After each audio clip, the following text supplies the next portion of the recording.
Well, hi, welcome to today's webinar, hosted by KaiNexus and presented by our guest, Tracy DeFoe. It's titled Developing Coaching Skills, Mine, Yours, and Ours. I'm Mark Graban, a senior advisor with KaiNexus. I am very happy to be your host today. And I'm very excited that Tracy is here. So before I introduce her formally, we'll do a couple of quick announcements. If this is your first time attending one of our KaiNexus Continuous Improvement webinars, I just want to invite you to check out our website, KaiNexus.com. We are a software provider who shares a passion with our audience here of spreading continuous improvement. So if you'd like to learn more about how we do that, you can scan the QR code or go to KaiNexus.com. Not right now, but sometime after today's webinar. For those who are in attendance who are KaiNexus customers, I want to remind you about our upcoming 2024 KaiNexicon, different event than KataCon, but it's a different con, KaiNexicon, user conference that's going to be held in our home city of Austin, May 20th to 22nd. You can go to KaiNexus.com/KaiNexicon. And then if you could advance one more. I put this one in without telling you. So Oh, Tracy, well, tell us a about poll this. question for the chat because I'm going to talk about coaching. But from my introduction, you will see that I am a Kata coach. I thought I'd invite people to put something in the chat just to tell us which one fits you. Are you curious about Kata but don't have much experience? Are you currently learning the improvement Kata, which means you probably have a coach? Are you a Kata coach, which for me means that you ask those 5 questions 5 days a week? Are you a lean continuous improvement professional, but don't yet have experience with Kata? I meet lots of those people. I always put this one in because it's fun. I used to work at Toyota. They don't teach this. What are you talking about? Or anything else. So please feel free to participate. You know, I don't like the one-sidedness of things, of webinars for sure. So here's a question. Let us know after you've told us where you are, a little bit about who you are. So there you go. And now this is the slide you're looking for, I think. Yes, and then I'm going to read a few of the responses, especially since it doesn't show in the recording. We've got a 4. If you can put the slide back up real quick, Tracy. We've got a 4, a 1, a 1, a 4, a never heard about it, 1, 1, 4, 4, 4, 4, 4, a 2, a 1, and a 2. So, okay, I think that's, there's a 3. Maybe I'll tabulate that and put together a Pareto chart to share. That would be incredibly fun. Afterwards. Oh, we do have a 6. So I think there's mostly 1s and 4s, Tracy. So people who are curious about Kata and perhaps strangers to me, and then people who are, 4 is lean professional, no experience. And then I absolutely know that there are Kata friends and Kata coaches that I know who have showed up just to be supportive. So thank you for all of you. And thank you to the new people who showed, because there's nothing I like better than a Kata curious person who I can introduce and maybe help connect to the Kata community. That's great. Okay. And I'm probably a 4, to be honest about that. Very little Kata experience, but so I'm excited to learn here today. So let me introduce Tracy. We've already heard from Tracy a little bit, and I look forward to the presentation and more interaction. Tracy DeFoe is an adult educator specializing in learning at work. About 10 years ago, she started coaching to develop a scientific mindset in people who are improving their processes at work using the improvement and coaching Kata, as detailed in Mike Rother's Toyota Kata books. Tracy is a co-founder of the global women's group Kata Girl Geeks. She's co-founder of Kata School Cascadia, and she's a facilitator with Tilo Schwartz's Kata Coaching Dojo Masterclass. She's president and chief education officer of TLFI, the Learning Factor. So with that, Tracy, again, thank you so much for being here. I'll turn it over to you. Absolutely, my pleasure. Thank you for inviting me back, Mark. Okay, so as you can see, my reference is going to be Kata. So here's a little outline of what I'm going to talk about. The title of the webinar is Developing Coaching Skills, Mine, Yours, and Ours. And here's some of the questions that I'm hoping to address. What do we mean by coaching? What does coaching look like? What does it feel like? I'm going to talk about that.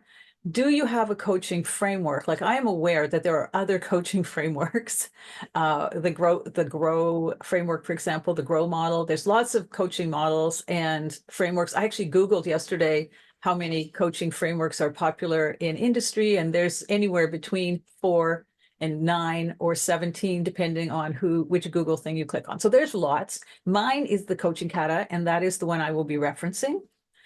How do we get better at coaching? You know, Mark mentioned I've been doing this for more than 10 years. I've actually been teaching adults. Wait, will I get to a number here? Oh boy, a long time, about 40 years. So, but even then, how did you get better? How do you get better at just about anything? But coaching is one. I want to talk about how you get better on your own, because I do meet a lot of people who are trying to learn Kata coaching by themselves. How do you get better if you have a buddy or somebody to help you? How do you get better in community? And of course, what's your next step? I couldn't resist this photo of me with Coach Mark Rosenthal, because sometimes having colleagues raises you up. And I think this photo is hilarious. So anyway, that's Mark Rosenthal, one of my many coaches.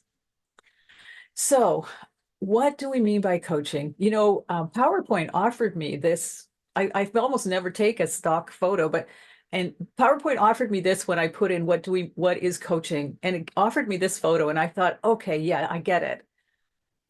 Like I said, if you're on your own and your boss or your organization has said, hey, manager, hey, CI manager, hey, operation manager, please be more of a coach, you may feel like you've just been pushed out of an airplane and you're not quite sure how to get your parachute to work. But if along the way you find a community or a group of people who actually know how to navigate that scary space, I think you'll be better off. So keep this in mind, and think about where you are on that tumble if you've been asked to coach, especially if you haven't had a lot of training or community, or if you haven't had the luxury of having somebody coach you. You haven't had the experience of what it feels like to have somebody you're working with use a coaching framework and coach you. So for me, what is coaching? Coaching is when one person helps another person grow and develop. And I didn't put, I don't want to elaborate too much on that, but I would say possibly grow and develop their work skills, their life skills, and perhaps their scientific thinking habits or more. So for me, the coaching is about an intention to help somebody grow and develop. And I want to just go right here to the robots at the robot school with the one robot on the podium, because telling people isn't coaching them. Okay, I'm taking that off the table. Telling isn't coaching. I used to say telling isn't teaching, but it isn't coaching either. I think this one sticks with me because Mark and I have a mutual friend in Deandra Wardell, and Deandra loves to tell stories about how I was her first coach and how being coached changed her perspective and, in fact, her work life in lots of different ways. But she used to work in a place where coaching went like this. Somebody would come up to her and say, oh, I hear you've been assigned this task. Can I coach you? And then they would tell her what they would do. They would just say, I would do this, or go do that, or here's what works before. So that telling somebody what to do is not coaching. That's not what we're talking about. We're talking about something a lot more hard, a lot more difficult, and a lot more deliberate, and perhaps a lot more human. If I'm going to talk about the Kata, I have to start with Mike Rother. Mike Rother posted this picture on LinkedIn this week. I usually use like a pretty dignified picture of Mike Rother with his three books, but this one just makes me laugh and maybe shows where we've come since the first book came out.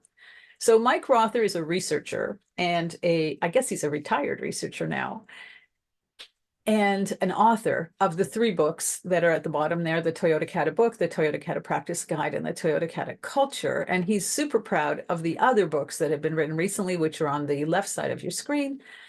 And Mike studied and worked with Jeff Leiker at the University of Michigan. And they, of course, were writing books and researching Toyota, and particularly Toyota management culture, and wrote all those books explaining all the lean tools, and people went out to deploy the lean tools.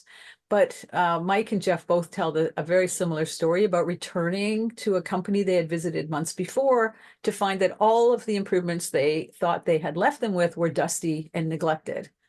Kanban boxes with nobody had ever touched again, and big workarounds that frontline workers and supervisors had done to avoid using the tools that they thought they had improved for them. And so Mike went back and asked two research questions, which are in this first book, the red book, the Toyota Kata, Managing People for Improvement, Adaptiveness, and Superior Results. And the two research questions are here on the screen. The first one was, what are the unseen managerial routines and thinking that lie behind Toyota's success with continuous improvement and adaptation? This was, I don't know, the early 2000s, I think, that he was doing that work. And the one that's most kind of relevant to us, perhaps, what can other companies, what can other people, what can you do to develop similar routines and thinking in your organization or in yourself? So the kata that we reference are actually these ways to learn these routines and ways to learn these thinking. Mike wanted to call the book, by the way, Beyond What We Can See, because he was looking for the unseen routines that are baked into the culture. But there was, putting the word Toyota on a book gives it a lot more salability. So in fact, the publisher used the word Toyota Kata. What is a kata? Well, if you or your kids do martial arts, you already know this. But since I can't ask you that, I'm going to tell you. Kata has two meanings in Japanese, and I suppose now in English. One of them is a way, and the other one is a practice routine. So kata are simple, structured routines that wax on, wax off, that you might be familiar with, that you practice deliberately. And shout out to Doug Lemoff, who I'm going to talk later. You probably will try to practice as perfectly as you can. So you practice deliberately in order to develop a habit and at the same time, new abilities. The goal of the improvement kata and the coaching kata are a scientific way of working and thinking to achieve, this is the official superior results, I think, is read out of the book. But I always think of it as mind-blowing results, like results that you never thought you would even tackle. So if you, for example, learn to play the piano, if you play a sport, if you drive an automatic stick car, you've probably learned some beginner practice routines, which we would call starter kata, so the practice routine. If you coached a sport, since we're talking about coaching today, you have probably taught some starter patterns. I used to coach t-ball actually when my kids were little, because I played softball when I was a teenager. So I was better at baseball than my husband, and I coached t-ball. And there's probably 100 kids running around my neighborhood who are in their 30s now, who all throw a ball pretty well, because I taught them to make a big X with their body, point their hip where they wanted the ball to go, and not use their arm, but use their whole body. So if you've taught some starter patterns, please let us know in the chat. We can tell us what starter kata you might have learned or coached, especially those of you who just said, I don't know anything about this and I don't know what it is. You can probably relate to scales on a piano or how you learn to drive stick, something like that. So I'm going to see the chat starting to go up, and I will expect that if something, Mark will let me know if there's something that there is. Can you see the chat, or do you want me to read it? Oh, I guess I could. What's easier? I see Latin dancing. Latin dancing. Wow. Comedy. Yeah. Skiing. Taught my girls to ride a bike. The skiing instructor is the one Thilo Schwartz talks about all the time because he was a skiing instructor. In fact, there's a bizarre prevalence of ski instructors in the kata community among the guys, at least, right? Everyone's laughing at me because that's true. And so he always says, what does a ski instructor do? First, they ask you to try to ski. Show me your skiing. And they make a decision then based on what they think skiing should look like of where to start teaching you or what you should work on next. Yeah, so I think most people can relate somehow that they learned a routine to learn a better skill or a habit. Okay, I am not getting an advance. Why not? You probably need to click away from the chat window. Chat window's not open. There you go. Oh, there we go. Okay, so that brings us to the improvement and coaching kata. This is the only slide I attempted animations on. So first we have a duo or a pair, if you will, a coach and a learner who meet every single day at the learner's storyboard. The learner is learning to was going to say run, but it's learning the improvement kata. And this are the 4 steps of the improvement kata: understanding the challenge, grasping the current condition, establishing. So that's like, where do I want to be in the 3 months or 6 months? How will I know when I get there? Then you start with, where am I now? So this is not, rocket science. Where am I now? You get some data on this, perhaps the same metrics that you just described where you're going to be. You establish the next check-in point or the next milestone on the route to the challenge achievement. And we call that the next target condition, because we stress the way the process runs, not just the numbers. And then finally, we get to the fun part where everybody gets, you experiment every day towards getting your hypothesized target condition to work. So that's the improvement kata. This is the Kata School Cascadia version because I like the colors. We've also know that all the way through this, it's very important that the learner pause and reflect, stop and say, what did I learn? What did I learn about my challenge? What did I learn about myself today? What did I learn that I can take forward into the next experiment or the next investigation of my current condition? The coaching side also has a kata. We call it the coaching kata. And it matches up. So there are questions that you ask during the planning phase when there is no target condition yet. And then once you have a target condition, there are questions for the coach, that phase. So basically, there's a great level of predictability in this structure. There are guidelines. You can't fall too far off. And the coach and the learner meet every day at that storyboard. The coach is studying the learner, asking the questions. The learner is basically learning about their process and investigating it. And the coach is also reflecting all the time. Where is this learner? What am I doing? How is it going? What's my next target condition for this learner and their understanding of the improvement kata? What's my next target condition for me and how I'm running this coaching cycle? So the do, reflect, do again, try again, and a lot of documentation basically is what's happening here. I think that this is part of the secret sauce, is that there's a structure on both sides. So I don't know if all coaching models have a structure on both sides, but we have in the kata something the learner understands is happening, something the coach is understanding is happening, and there's full transparency. I always hand my learner, back in the days, Mike, when we were in person, Mark, it was amazing. I could hand them the coaching card. They would hang it on their storyboard. Now we're usually virtual. I just make sure they have one because there are no surprises. They know what I'm going to ask them. And yet, believe me, they still struggle to get an answer that meets my reference every single day. So I'm going to pause for a second to see if anybody is saying anything in the chat about that. Otherwise, I'm going to move on. This is a learner storyboard. I put it up not for its shock value, but to let you see the level of detail and the level of learning perhaps is here. This is from a learner named Marissa. You can see I was her coach, and she gave me permission to share this when I give presentations. So this is a digital storyboard, and it's incredibly neat. Okay, often a storyboard is messy, but what I want you to see is that she has run charts in her current condition. She has process block that described there in those sticky notes in lines. She has an idea of her target condition. You can see evidence that she is reflecting there on the bottom. I don't know if you can see. Oops, shoot, hold on. You can see my pointer maybe? Yes, okay, good. Down here you can see evidence that she's reflecting. And up here is her experimenting record, where, you can see, like, look at the detail, what happened, what we learned. There's just a lot of stuff happening there. This is a previous one. Obstacles. I think obstacles are one of the coolest things about the Kata duo, the coaching Kata and the improvement Kata. So we never have problems, we have challenges, and we have obstacles. And I think that kind of thinking is really liberating for people because it's not negative.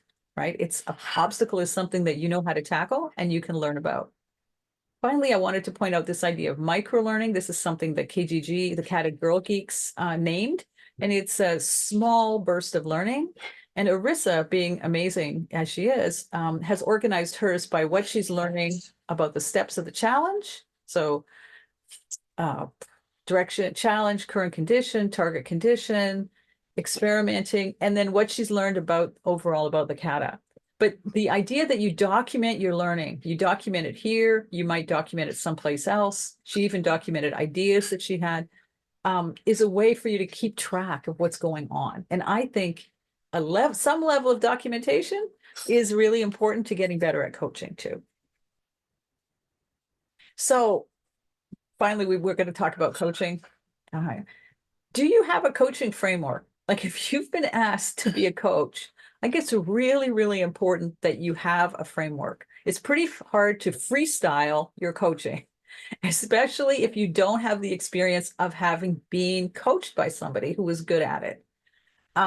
So what do I mean by a framework? Well, like I said, there's many published models, but I think what you need is a structure or a pattern that you can practice. You need a reference to know what does good look like, what does great look like. Thilo Schwartz always used to say, what does perfect look like?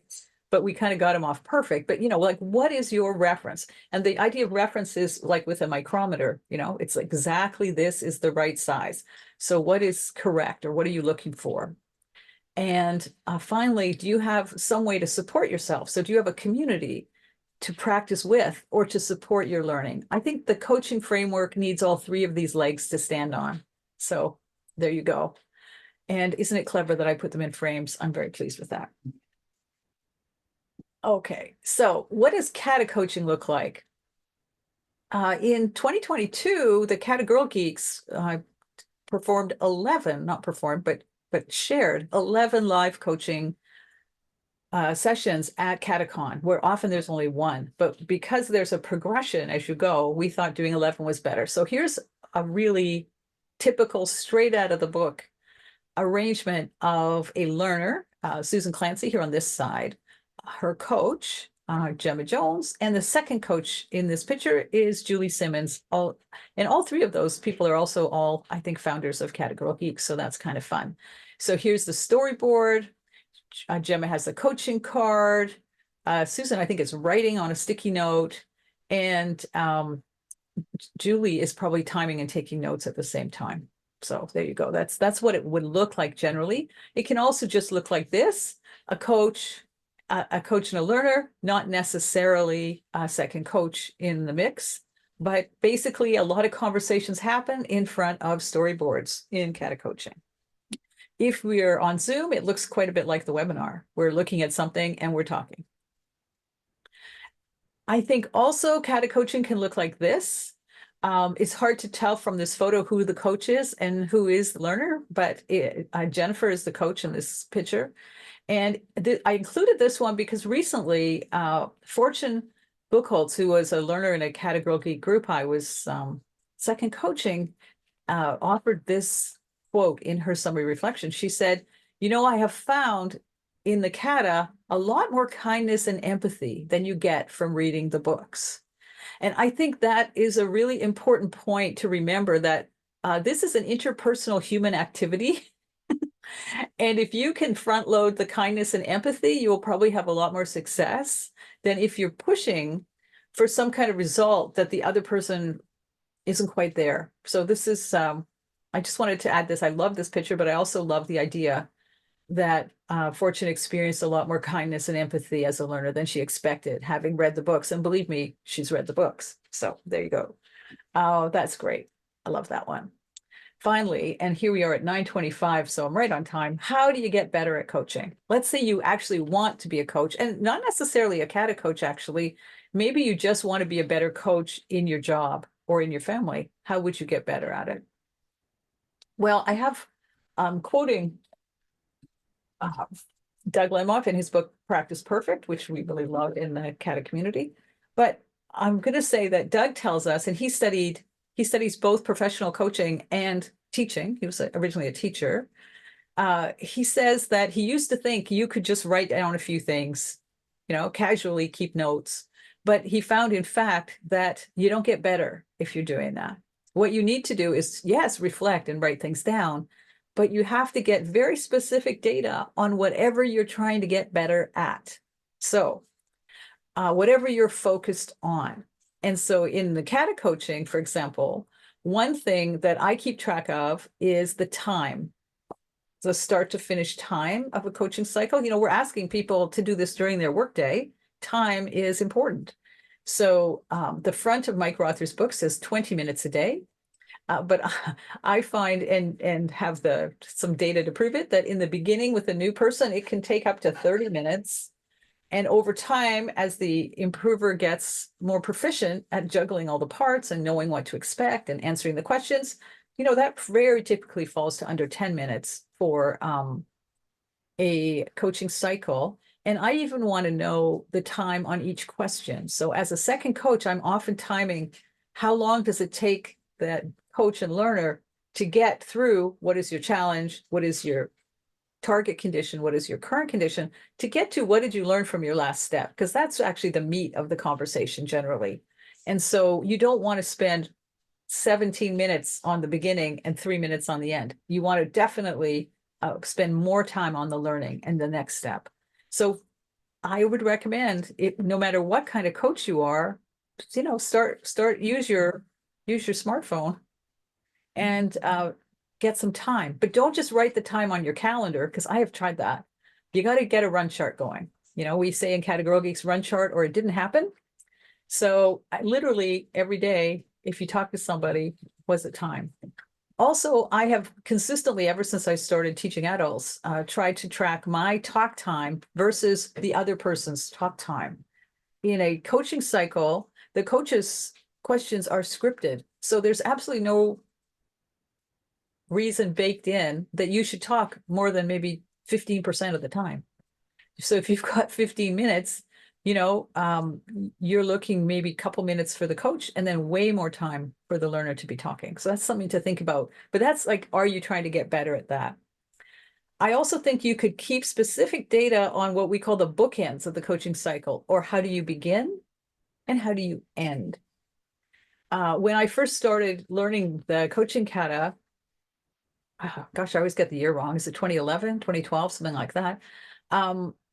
People talked a lot about leaving the coaching cycle frustrated. They would say, look, you're going to be mad. It's hard. It's new. The improver, the learner is going to walk away frustrated. And I would say, well, you stopped too soon, right?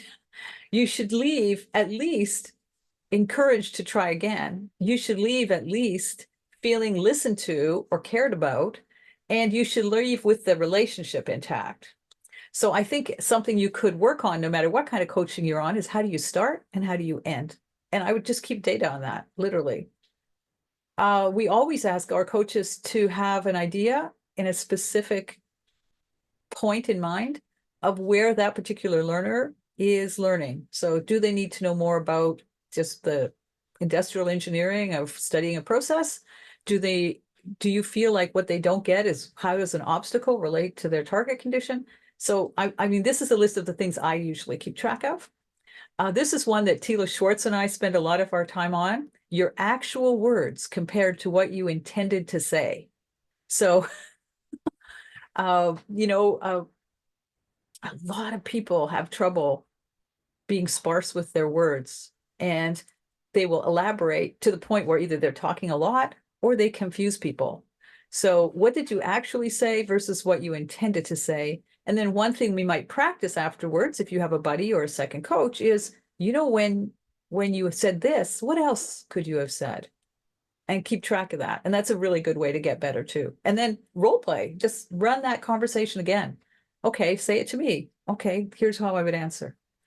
And finally, we look for progress in scientific thinking. Are you and your learner being methodical? Are you being data-driven? Are you testing hypotheses? I think those are all things that if you paid attention to, like any one of those, you might in fact find that you could make progress on your coaching. Just going to see what the next slide is. Okay, so can you get better at coaching on your own? Probably yes, but boy, is it hard. You know, like, because it's really hard to honestly study yourself.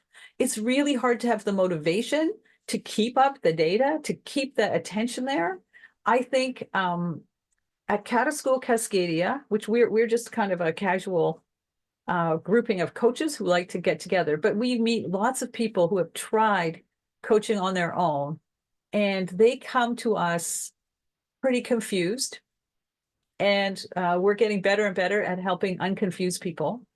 So can you get better at coaching on your own? If you are on your own, by all means, reflect and keep some data. But my advice to you would be find a friend, because you will be much easier to get better on your own if you're with somebody. So that's this one. What about if you have a second coach or a buddy?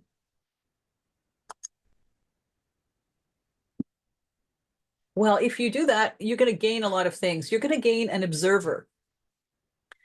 Not too many people videotape themselves, so it's pretty hard to observe yourself. Back in the olden days, I used to tell people, and actually you can still do this with your phone, just record it.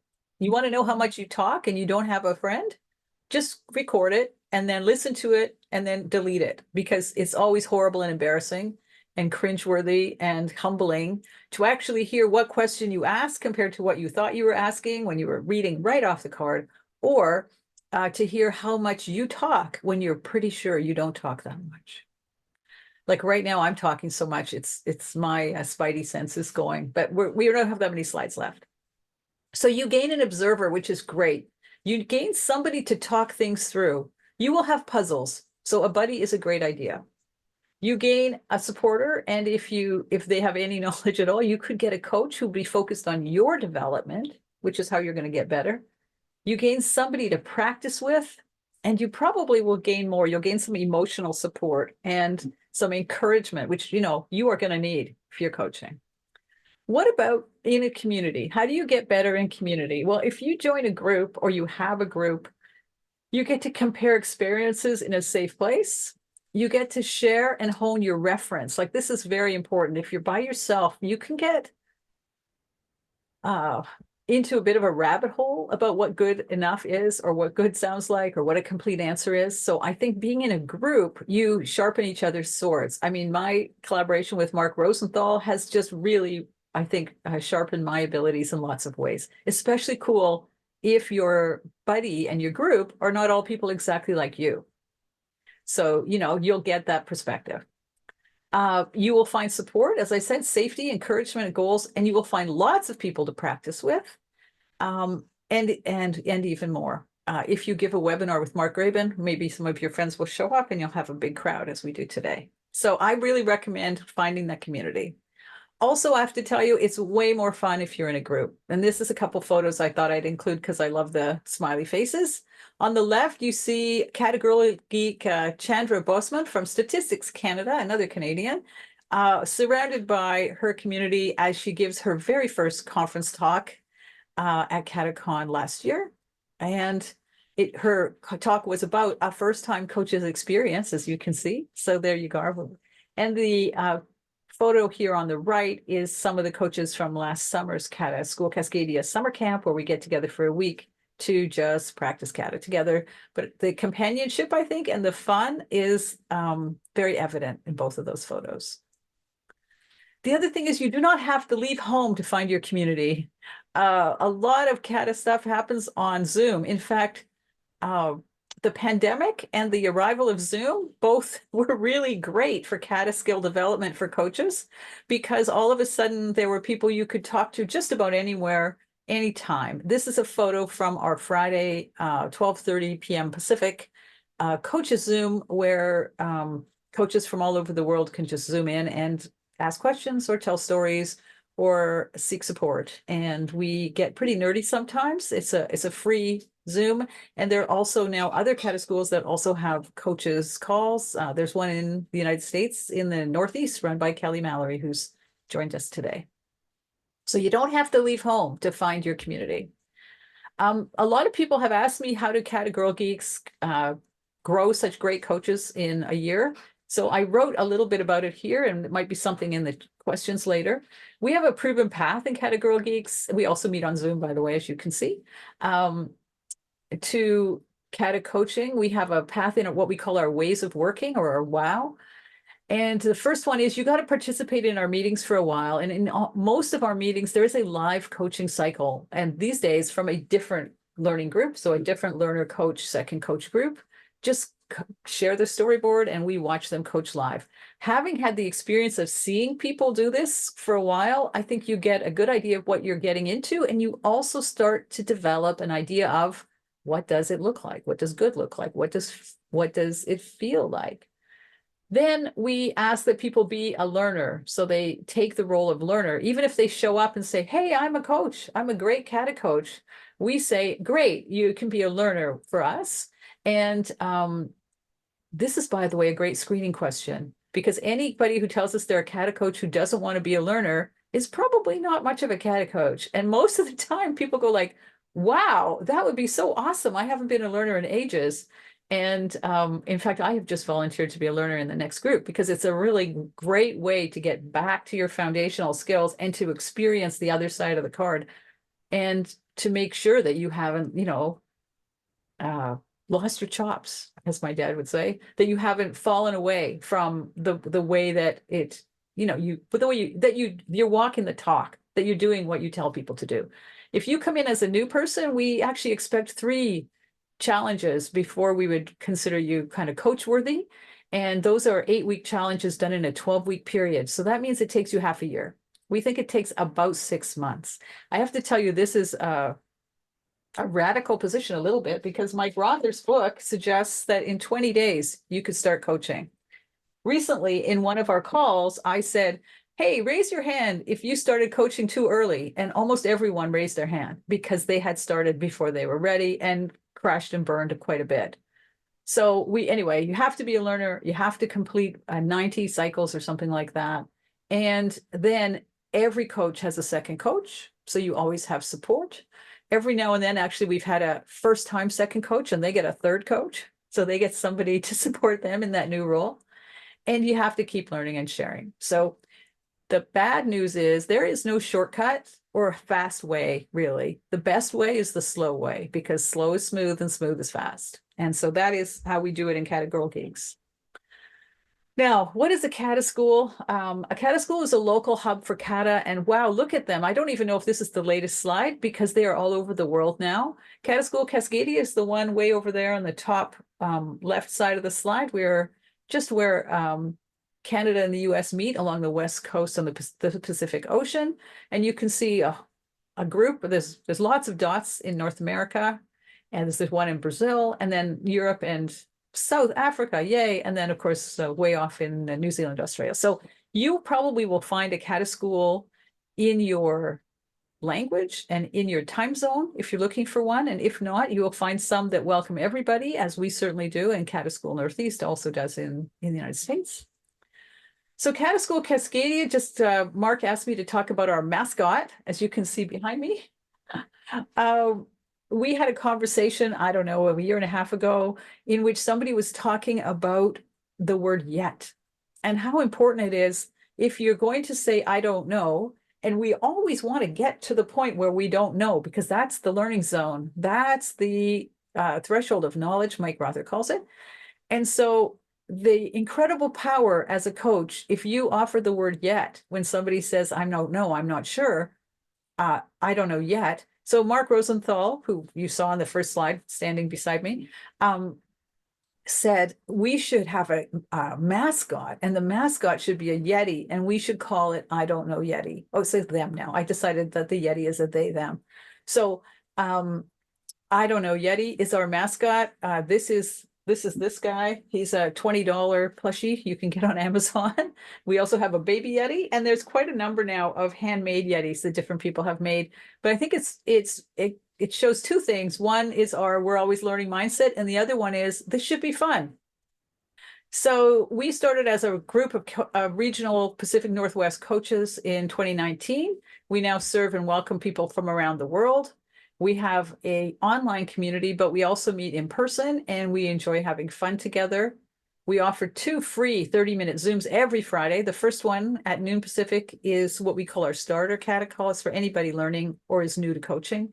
The second one is for coaches. We have done some what we call Kata Geek meetups, which are sharing activities where different people present. We have a YouTube channel. We have a resource mural board. And of course, we have our mascot. So we have a website. So I think we're pretty easy to find. We also have a LinkedIn group, actually, if you're into that. This is a picture from last year from our summer camp at Cass Tailored in Mukilteo, Washington. And I would be remiss to not mention we are meeting again this year in July, where you will find me, Mark Rosenthal, Gemma Jones, and Tilo Schwartz all together, along with a bunch of other awesome coaches. We get together for the weekend, we practice together. So I have some questions. How are you getting better at coaching, and how do you know? How do you know is probably the best part. And if general reflections after a coaching cycle aren't enough to improve, and that's certainly what the research tells us, then what specific aspects of coaching do you need data or observations on? Think about that one. And of course, the ultimate Kata question, what's your next step? So that's all that I have prepared, and we are pretty much on time for a Q&A. Shall I stop sharing? Or do you want me to keep, don't stop sharing? No. Hi, Tracy. Yeah, thank you for that. Now, please go ahead and leave the screen share up, because I have a few announcements and I'll encourage people to continue submitting questions during that 2 minutes or so of announcements. And we'll leave a Q&A slide up on screen with contact information. So thank you, Tracy. And maybe we'll come back to this. You want me to move to the Q&A slide? No, just go ahead and advance through the slides, and I'll do those announcements. So if you can do the next one. Yeah, thank you. Yeah. So our webinar next month, registration is not quite open for this, but you will receive an email when registration is available, since you registered for this one. It's going to be presented by Elizabeth Chase, who works for the city of Frisco, Texas, which is a city of about 200,000 people, a suburb north of Dallas. They have been doing some great work that started with Elizabeth and colleagues in the public library, and some of it has spread throughout other city departments. So Elizabeth is going to be sharing some of those stories, some of those reflections in the next webinar, April 24th at 1 o'clock Eastern. Also invite you, if you want to go to kainexus.com/webinars, we've got, I think, 120. I should know this number, but we have a big library. A big library of webinars on demand. They're all free, and you can get to any of those by clicking on that big button that says Webinars on Demand. Next, please. Invite you also to visit our blog, blog.kainexus.com. A lot of articles about all things continuous improvement. Next. Yep. We also have a podcast. The audio of today's webinar, like the others, will be in the podcast feed, along with other things that we publish there. If you want to revisit this while you're out for a walk or driving home from work someday, you can learn about the KaiNexus at kainexus.com/podcast, or you can find it anywhere you might listen to podcasts. And then next, you will be prompted when you leave the webinar to fill out a survey, a feedback survey. And I know we get surveyed to death. I feel like sometimes I get a survey about the survey after going to a store. But please do take a couple of minutes to fill this out. We do read through those. We will share that feedback with Tracy, and there's a question in there about topics you'd like to learn about in future webinars. Please do take a minute or two to fill that out. And we've learned over time, Tracy, by asking specifically for that, the adoption rate on filling out the feedback survey has been a little bit higher. So thanks to everybody who fills that out. Okay, and last one. Next. All right, there's Q&A. Information, Tracy's email address and web address are on screen. So with that, ready for some questions, Tracy? Absolutely. And sometimes people ask questions early on when it gets addressed later, but I'm going to ask some of those anyway, just as an opportunity for you to recap. Sure. And refresh. So there were a couple versions of this question that came in. You talked in the beginning about telling is not teaching, telling is not coaching. Do you have any tips on how to break the telling habit, if you will? Well, you know, my friend Katie Anderson, I think, has a whole book about that. So for sure. But I think first of all, like, be conscious that you don't want to do it. I think that's really important, having an intention. And then I think people have triggers for telling, you know, like they have things they like to tell, and they have stories they like to tell. And so I think noticing when you catch yourself telling would be great. And leading with a question, I think, is a good way to not tell. And that is, I coached a guy who was the CEO of a scientific research group. And one of his experiments was because English was not his first language, and he was very insecure about talking English. And he would say something, and then he would keep talking about it, and then he would keep talking about it, and then he would talk through the whole meeting, like insecurely. And so we did an experiment, which was where he said one thing and stopped and let the other person have a turn. mm-hmm. And in doing that, he broke his telling habit, but he also, this is really funny, everyone noticed right away that he had stopped talking so much, and they assumed that he had a great English teacher, but also somehow that his executive coach and his other, he had a whole bunch of people trying to help him, but the only experiment he ran was to say one question or one statement and then not speak again until the other person had completely finished. So I think a good way to break the telling habit is to give more turns to other people. And to sort of say, today I will encourage with like right now I can see you nodding, right? Yeah. That makes me talk more and it makes you talk less. So I think that's a good one. There is, I think, some real human nature in the telling habit, if that's reassuring to anybody. Like we've had a webinar in the series about a topic, a method called motivational interviewing, and even counselors get into the telling habit, or they call it the writing reflex, RIGHTING. Like it is very much human nature. We're trying to be helpful, so we tell. But I think the good news is like we can be mindful of that habit and break it, right? Or build a new habit. What you might also find is your first manager or your grandmother or your mother or your grade 3 teacher's voice will come out of your mouth. And so you're falling back on a pattern that you need to break or that you want to break. And so people find this also in if you're in a couple, like maybe your default thing you want to say isn't helpful. So I think becoming mindful of that, but also like just like, you know, do what you have to do, clench your fist. My husband is a psychiatrist in cognitive behavior. They teach people to snap an elastic band. But I think just noticing it is a great is a good beginning.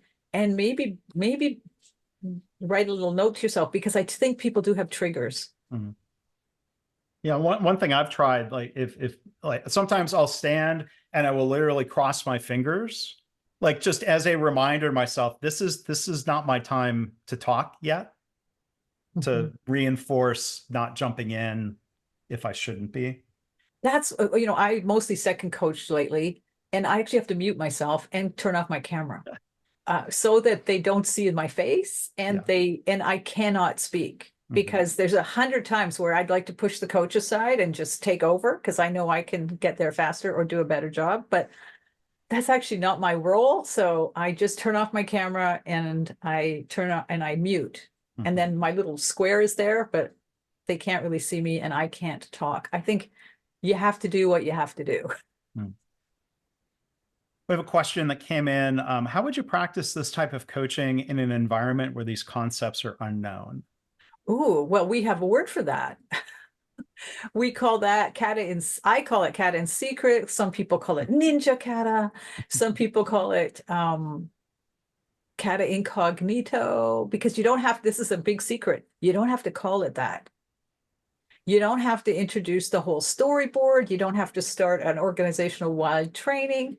You just have to start asking people, hey, you know, what exactly were we trying to achieve? Okay, and what did we do last time? And what did we learn from that? And you just start asking the experimenting question record coach questions, and basically trying to notice what happened and what did we learn, I think is a really great way to start that. Thilo Schwartz is doing some work right now on using the coaching Kata questions in meetings and practicing using them in meetings as a way to structure a meeting, whether or not you're practicing Kata. So how to stop telling is to learn to coach. And how to learn to coach is to learn to ask questions and listen and have the intention of developing the other person. So that's certainly one way. And if you are going to try to employ the Kata coaching questions, which I think are starting after all this time to gain a little bit of gravitas, like a little bit of reputation that they work. I think then, you can be all by yourself, but still have a buddy or a community. And I don't think just because you're the only one in your company doesn't mean you have to be alone. And so I think that's important. And then the other thing to think about is Kata grows organically in lots of places. Like if you read the books, it sounds like, your CEO needs to have an epiphany and realize that your culture sucks and they want to try something else, and maybe more participation and learning would be great. But that doesn't happen very often. What mostly happens is a couple people are tackling a problem and they decide to give this a go, and then it kind of grows organically from there. So yes, I would say it's possible to start it in a place. In fact, it only ever starts in places where it isn't known. Yeah. That's like the only known way. A small group of people. Yeah. Another question that came in, what are some of the differences and adjustments you've made when coaching remotely versus in person? Okay, well, that's a great question, because originally I thought remote coaching would not work. Okay, like well, the first person I coached remotely was Deandra Wardell. When she asked me to coach her, I said yes. Then I found out she lived really far away from me. I thought, well, this is not going to work. But Beth Carrington, who is a Kata originator, was remote coaching with WebEx or something in the day. And she told me to give it a go. So I tried it, and I was really surprised that it worked at all, because I actually thought it was like the reading the body language and the physical proximity and the staring together at the storyboard. I thought all of these things were super important. So some of the adjustments, if you're coaching remotely, is you need to be able to see the storyboard at the same time as the improver, the learner is doing that. We use digital storyboards like Mural and Miro. There are people who actually keep a physical storyboard and just send me photos every day. Here's my experimenting record. Here's my current condition. Here's my full board. I can zoom in. That your phone camera is so good now. I can get great resolution and zoom right in. We have also, one of the things is you can't go. So there's a point in the coaching cycle sometimes where where you struggle a bit. And the thing we used to do was, put out our arm and say, let's go down and see together. It's actually quite hard to go down to see together if you are 3,000 miles apart. But the late, great Hal Froelich taught me that the person can start a FaceTime on their phone and just walk you through the process. So, I mean, we make adjustments, and I don't know. And nowadays, I don't know who's getting coached in person, honestly, because even when people are in the same building, sometimes they use Teams or something and dial in. So I think those are some of the adjustments for sure. Great. I think you have to also, like if I'm second coaching remotely, I have a conversation outside the coaching cycle, but some coaches will just email me in the morning. Here's my intention for today. Here's what I want you to watch out for, and things like that. So, we communicate a different way than if we were together.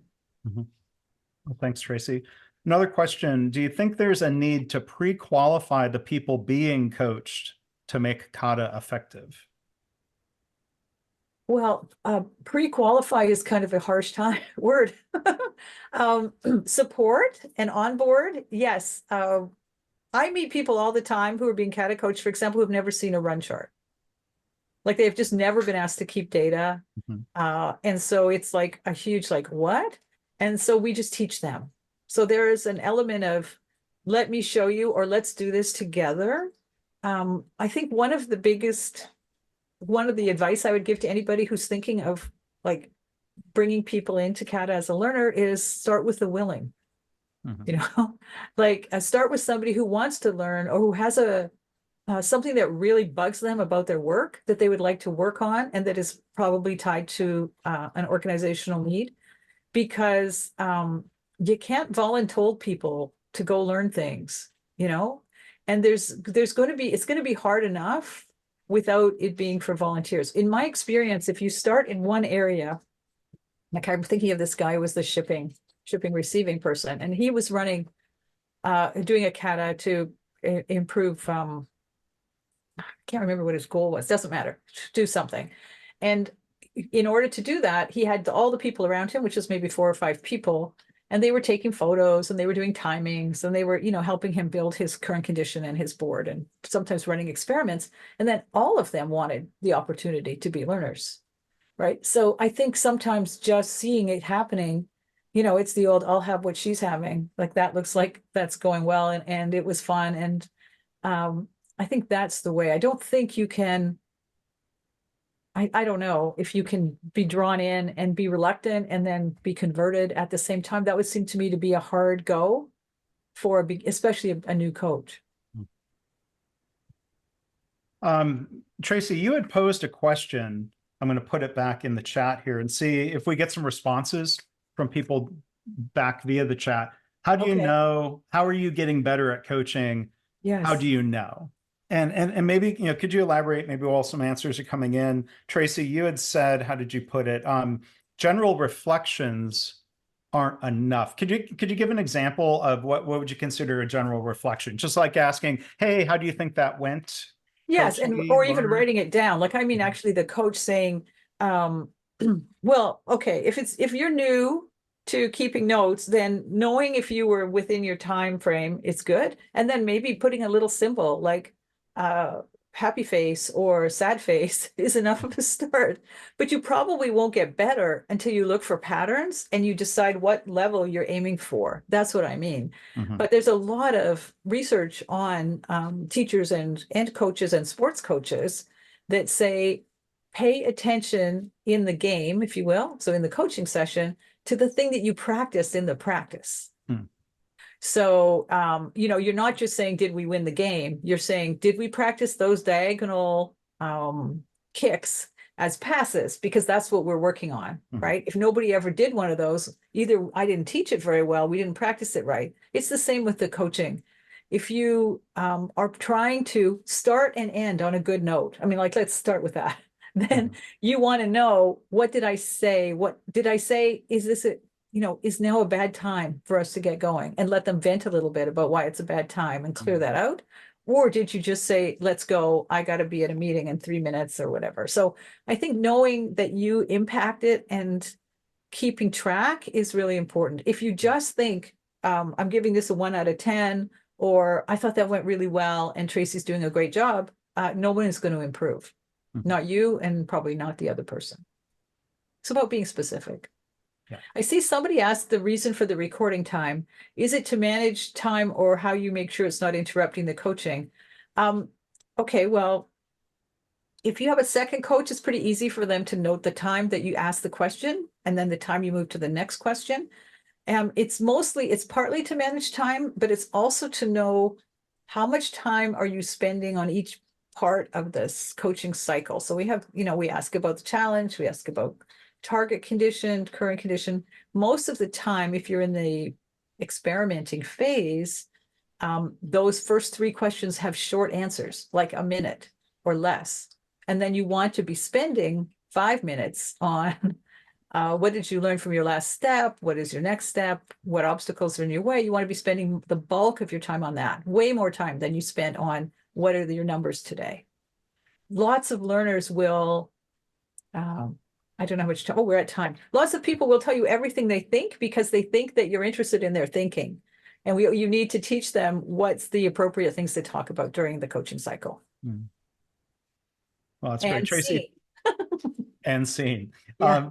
Thank you so excuse me, my voice today, my goodness. Thank you, Tracy. Good thing I wasn't presenting if my voice was going to be squeaking like that. But thank you, Tracy. I'm glad you were able to share so much with us today in the presentation. I want to thank everybody for attending. Thanks in advance for filling out the feedback survey. There are a lot of thank yous and great jobs coming in through the chat. So again, our presenter today, Tracy DeFoe, you can learn more at her website, thelearningfactor.ca. and look Probably forward. just as easy to find me on LinkedIn if you are looking to connect. I find lately I don't even know why we have a website anymore. Everybody seems to connect with me through LinkedIn. Well, thank you for adding that too. And we'll look forward to seeing people here for the future webinars. Again, April 24th, Elizabeth Chase from the city of Frisco, Texas. Again, thank you, everybody. Thanks, Tracy. Thank you. Thanks.